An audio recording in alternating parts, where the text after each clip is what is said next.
So, maybe first from your own biography and roots. It's quite interesting for me. What is the most important things you want to say about your roots? Well, I come from a Russian Jewish family, and all four grandparents lived in Odessa and left before the end of the 19th century and settled, well, some in Berlin and then all of them in London. And then in Liverpool. Complicated story from my point of view. What's interesting is the contrast between the two families. One very rapidly became successful, my mother's family, and the other one were very traditionally, essentially shtetl Jews. Their home language was a Russian language. They spoke Russian, and on my father's side, they also spoke Yiddish. It's, as we all know, in Odessa, this Russian Jewish traditions up to nowadays very strong.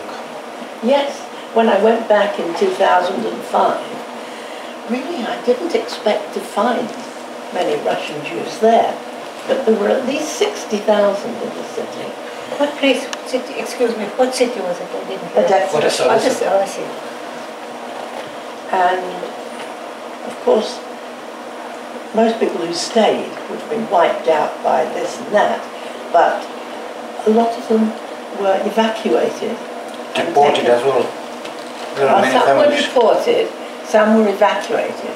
The ones I met, of course, had been evacuated. And they went to rather surprising places like Uzbekistan. And Kazakhstan. And Kazakhstan, yes. And their children, or their children's children, I suppose, came back. And they came back, though they might have gone elsewhere. I was interested in that.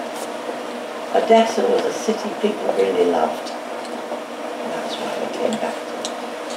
Can you explain for yourself what is that special Odessian touch, or I don't know, Odessian point of view or humor? Or there is something. Yes, there is really something. The city itself is inexplicably gracious. Lovely wide streets, or planned, I think, by a French architect whose name escapes me. And French cafes on the pavement, and rather nice music all the way you go along the street. And it's just very nice city. And they love writers. They love writers, they definitely really love love poetry, it's very unusual. Yes, really. Why? I'm not actually very sure of that, but the love is very clear. The Londonskaya Hotel, for instance, has all its writers' faces on the side of the doors. If I ever visited this there, place, yes. everybody is there, that you could imagine, even quite unexpected people who stayed there. Chekhov, obviously. And Ilya Ehrenburg, not much known in the West now, but still was a significant journalist of his time. Yes, I think it's partly the love of writers. And they Ilf and Petrov and so on. Also. Yeah, also. Yeah. And of course, above all, it's like bubble. You know, wherever you go in that bit of the city he wrote about, the more Actually, Odessian stories is about the Odessa stories, all the places that he wrote about. Ironically, it's as if the places were real. They're not, they're in his stories, but they have little plaques which say, this is where, I've forgotten the name of the mafia man, he had his party. What is his name? We'll need that again. The name of the man who,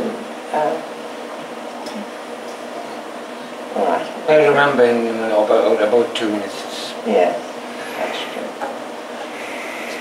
What do you think, what lives in you from Odessa? I think two very different things, really. Partly, it's the love of life, which I think particularly... joy as well. Yeah, joy. Enjoying wherever you go somehow seems to be part of it. And of course, the love of poetry. I think that's there too. It is. Some Odessians, sometimes they say that it's the world capital of literature and poetry. Maybe there is something true. There's something true, but also Petersburg has a little claim, you know. Yeah, but Petersburg is specially built and specially done city. Odessa has developed by... Organically, yes, I agree, that's true. And I once said to Juku Morris, isn't it strange that Gogol and Dostoevsky came from this very ordered city? And Juku Morris said, now how else could they write coming from that city? And there is this funny tension, and I don't find that in the Odessa writers in the same way. Yeah, because Dostoevsky, he talks about St. Petersburg, it's a very dark place, always very dark, sad, even awful place. Yeah. And Gogol was absolutely. Yeah. Of course it is dark a lot of the year, and that may be part of it. So moisty. Yeah. Swamp. Yeah. It is swamp, and it's mentally absolutely no from first second. I remember exactly when I was first time in Petersburg, it was swamp. Yeah. Yes. And Odessa is a place of most of the time warmth and acacia trees and lovely smells and flowers for much greater part of the year. What do you think, why did you want to be a writer, or why did you start writing at all? Do you remember? Oh yes, I remember exactly. I remember my first poem going into the school magazine, and I think I was about 7 or 8, and being so excited to see it in print, and then I was hooked. It's a kind of addiction after that. So it was wish to see your text be printed. Something like that, yes. But also, I would say writing poetry makes you feel more alive, and you attend to the world in a different way if you're writing about it. Absolutely. How do you define poetry? Because I think that writing poetry is writing between the lines. It can be. But of course... But your definition? Yes, it's a good definition. It can be so. Sometimes I like a more direct poetry, where you don't hint and you do say. I rather like that. When I first came to Russian poetry, I tackled the most extraordinarily difficult poet there is. I mean, Marina Tsvetaeva, whom I brought over into English for the first time. Of course, with Russianist help, I wouldn't be able to do it without that. She's so difficult. She wrote about something she didn't write about. It's absolutely between the lines writing and so on. Well, writing. Every time you say something or you are talking about something, you don't talk about something else. Yes. That's partly true. But also, she has wonderful metaphors which kind of explode off the page.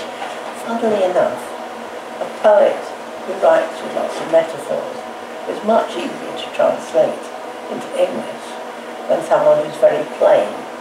Akhmatova is much more difficult, you know. Anna all the Russians, yes. Yes, that's right. always thought that Anna of all the Russians is Anna Karenina. But of course, Tsvetaeva called her that. Anna of all the Russians. Yeah, Russians. Yes. So, And you think that it is somehow true? well, Or is it Karenina who is Anna of all the Russians? no, Tsvetaeva was writing about Akhmatova when she I revealed. know. And I do think it's true. For so many years she was the voice of the whole people's suffering, and she embodied it in her writing. And also, though I hadn't thought of it before this moment, she was an incipient voice of feminism. And in all kinds of ways, Yeah. she gave people courage. She gave Yeah, I mean, she had a terrible life, and she survived it. And see, in a way she won. She outlived Stalin, and she had an extraordinary amount of recognition in those years. And she became quite happy. I think it was Bella Madurina who wrote about Motto. Every time I see a person who writes poetry, I feel pity for her. And every time I see a person who doesn't write poetry, I feel pity. That's like Bella. She likes to have it both ways. I met her in Moscow, actually. Yevgeny Yevtushenko took me to see her.